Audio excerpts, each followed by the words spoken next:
Allez, salut les gars, voilà, j'espère que vous allez bien et c'est toujours moi de Sam Hospital et là, vous êtes sur la chaîne de Monsieur le Russo 225.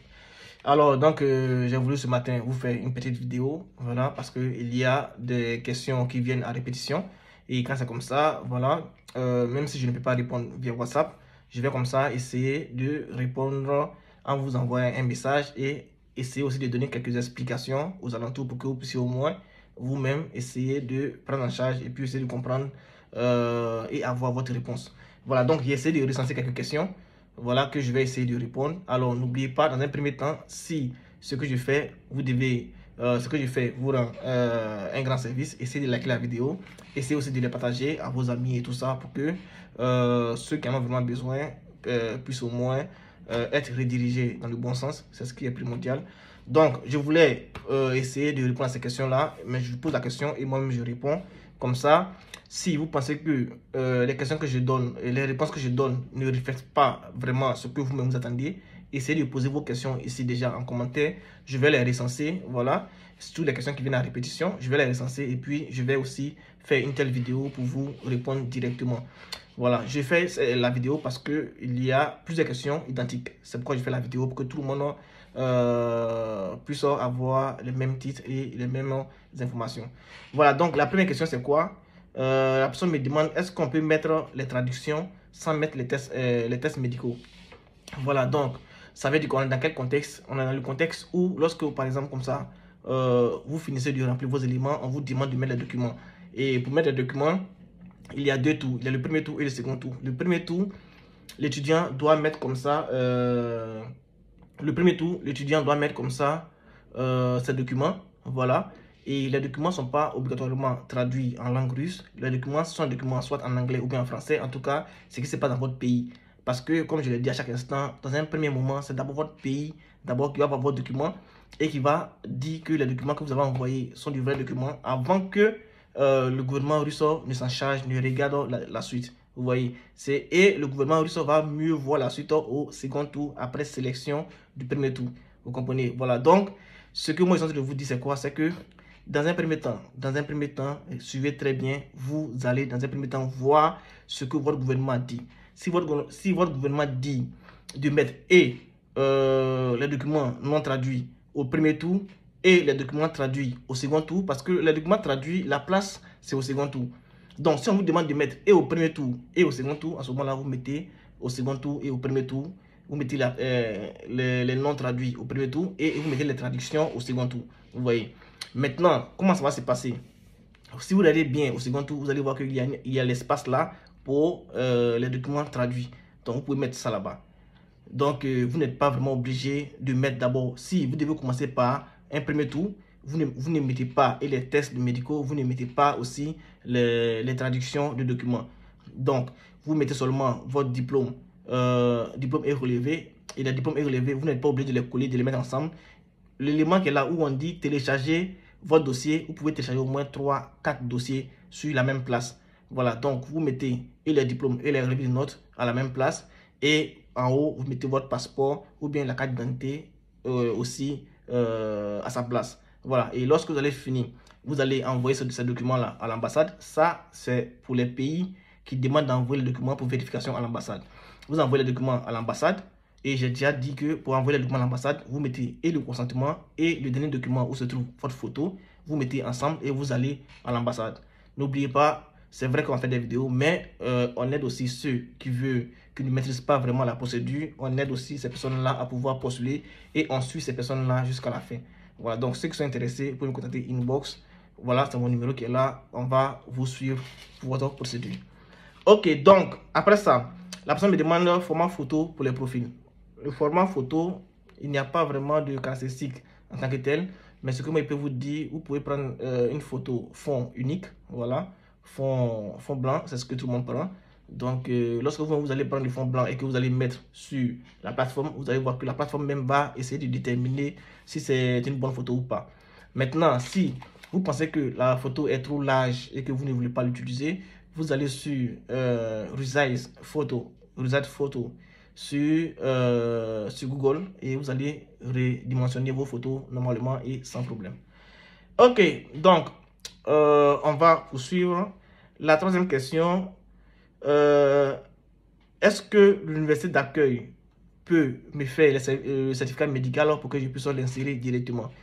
Dans un premier temps, si vous venez ici en Russie, voilà, parce que cette personne-là, je crois que cette personne vient en Russie. Si vous venez ici en Russie et que vous pensez que lorsque vous allez arriver, vous allez postuler à la bourse, parce que c'est normal. Lorsque vous allez arriver, par exemple, si vous venez sous forme contractuelle et que vous arrivez ici en Russie, la première année de langue, c'est vous-même qui allez solder.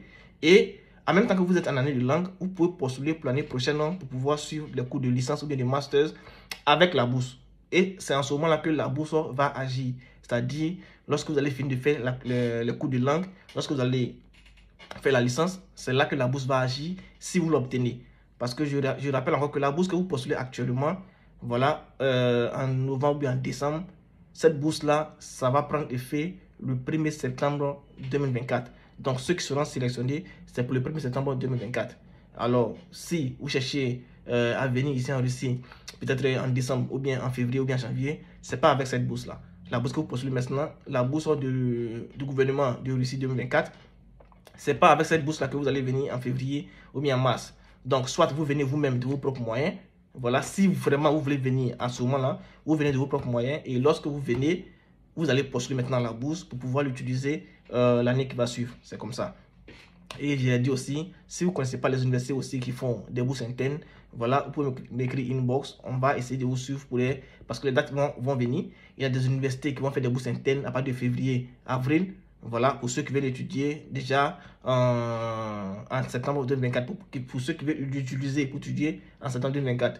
Ce sont des bourses qui sont aussi internes et qui sont discernées par le gouvernement russe. Donc, vous avez l'opportunité de postuler à une bourse du gouvernement russe que votre pays obtient en termes de quotas. Et vous pouvez aussi postuler à des bourses internes dans des universités où vous allez être. Ceux qui sont déjà ici, je vous ai déjà dit d'aller vérifier auprès de votre office d'immigration, voilà, excusez-moi, de votre office d'immigration. Et de là-bas, vous allez leur demander s'il y a une bourse interne dans l'université et que vous souhaitez vraiment participer. C'est en ce moment-là que vous allez avoir les informations et vous allez vous enregistrer pour participer, soit c'est en février ou bien en avril, pour avoir une bourse pour continuer. Vous comprenez? Même si vous êtes en licence 1 ou bien licence 2, vous pouvez faire cela, avoir la bourse et continuer pour le master ou bien licence 3 ou bien voilà. Donc, c'est vraiment important. Essayez de suivre ce que je vous dis. C'est vraiment réel. Ça existe et c'est possible. Voilà. Donc, ici, la personne me demande est-ce que l'université peut faire le certificat médical pour pouvoir l'insérer sur la plateforme. Si vous venez d'arriver nouvellement, déjà, lorsque vous arrivez actuellement ici, tous les tests que vous avez fait là-bas au pays, c'est-à-dire le VIH, SIDA, tuberculose, tout, vous allez reprendre encore les tests là ici. Voilà. Donc, une fois que vous allez reprendre, ce que vous allez obtenir comme test ici, sur le VIH, tuberculose et tout ça, vous pouvez remettre aussi sur la plateforme. Vous comprenez? Ça sera en langue russe, c'est pas un problème. Vous mettez sur la plateforme en dessous ou en demandant les tests de VIH, les tests médicaux, tout, vous pouvez les remettre encore. Voilà, ça ne dérange pas. C'est ce que, donc, j'espère que j'ai répondu à la question. Ok, donc, en quatrième question, comment savoir si notre date a été prorogée, c'est-à-dire a été envoyée ou bien prolongée pour une date ultérieure?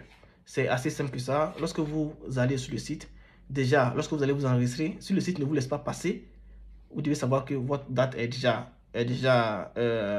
arrivée ou bien déjà terminée, ou bien même que vous n'avez pas encore reçu le quota. Maintenant, si vous réussissez à aller sur le site, arrivez vers la partie où on a mettre les documents, vous devez lire juste au-dessus là, ils ont mis la date de début et la date de fin. Si la date de fin est toujours le 1er novembre, ça veut dire que vous, c'est déjà terminé. Si la date de fin se trouve au 15 décembre, ça veut dire que vous pouvez déjà commencer, vous pouvez déjà continuer à mettre vos documents en ligne et aussi à insérer vos éléments pour qu'on puisse passer à la première sélection. Ok, donc, la cinquième question, la personne me demande pour ceux qui sont en Russie, comment est-ce qu'on fait pour suivre la prochaine étape? Si par exemple la personne a fait la première étape là-bas dans son pays et que cette personne vient déjà en Russie en novembre, si la personne passe la première étape, comment est-ce que la personne va se retrouver pour pouvoir suivre la seconde étape? Dans un premier temps, c'est pas déjà joli à voir. Voilà, soit vous postulez directement lorsque vous êtes dans votre pays pour les deux étapes, ou bien vous attendez arriver ici en Russie, vous commencez maintenant la première étape et postulez la seconde étape. Voilà. c'est ce que moi je vais vous conseiller. Mais si vous êtes déjà arrivé ici, c'est pas un problème. Chaque pays a des directives pour ses compatriotes qui sont déjà à l'extérieur et qui veulent postuler à la bourse. Voilà, si votre pays dit que ceux qui sont à l'extérieur ne peuvent plus postuler à la bourse, ça, vous attendez juste la bourse interne de votre université pour pouvoir continuer. Voilà, parce qu'ils ne vont pas vous compter dans le quota. Maintenant, si votre gouvernement a des principes pour ceux qui sont à l'extérieur, alors vous allez les connaître lorsque vous allez passer à la seconde sélection. Vous allez écrire à l'ambassade et l'ambassade va vous signifier comment est-ce que vous devez faire. Ok, donc en sixième question, est-ce qu'une personne qui a déjà fait la licence peut faire une spécialité de 5 ans? Ça n'engage que vous. Déjà que, ce que moi je voulais vous dire, c'est quoi? C'est que déjà, vous ne pouvez pas faire une licence intermédiaire ici. C'est-à-dire, lorsque vous êtes en licence 1, vous avez fini la licence 1 dans votre pays, vous voulez faire la licence 2 ici, bien la licence 3, ça ne passe pas. Ça ne passe pas. Donc, si vous êtes en licence 2 ou bien en licence 3 et que vous n'avez pas encore obtenu la licence, si vous obtenez la bourse de Russie, vous allez reprendre toutes vos années. Vous allez reprendre à partir de la licence 1. Attention, c'est vraiment différent. Mais si c'est vous-même vos moyens, pas vous-même vos propres moyens que vous arrivez ici, voilà, nous, on essaie de négocier avec l'université pour que l'université vous laisse au moins une année pour ne pas que vous repreniez toutes vos années. Mais si vous obtenez la bourse de Russie et que vous n'avez pas encore obtenu la licence, vous allez reprendre ici toutes vos années. C'est-à-dire vous allez reprendre en licence 1. C'est vraiment primordial, c'est vraiment important. Donc, la personne qui me pose la question à savoir, est-ce qu'on peut faire une spécialité de 5 ans? Ça n'engage que vous. Vous pouvez faire ce que vous voulez. Mais vous devez savoir que vous allez reprendre en première année. Si vous êtes déjà ici en Russie et que vous avez fait la licence 2, c'est en ce moment-là que vous pouvez continuer pour la suite. Parce que vous êtes déjà dans le système, c'est juste un transfert d'étudiants. C'est tout. Voilà, donc j'espère que j'ai assez expliqué. Si vous pensez qu'il y a des questions que je n'ai pas encore énumérées, vous pouvez vous-même les proposer ici en commentaire pour que je puisse suivre et essayer aussi de vous aider, de mieux vous expliquer. Et si ce que je viens d'expliquer là, vous n'arrivez pas à mieux comprendre, reposez la question d'une autre manière. Je vais essayer aussi de mieux comprendre et puis vous réexpliquer. Voilà, donc les gars, c'était moi de Sam Hospital et surtout, restez connectés, partagez mes vidéos, likez mes vidéos et à plus les gars, surtout prenez soin de vous.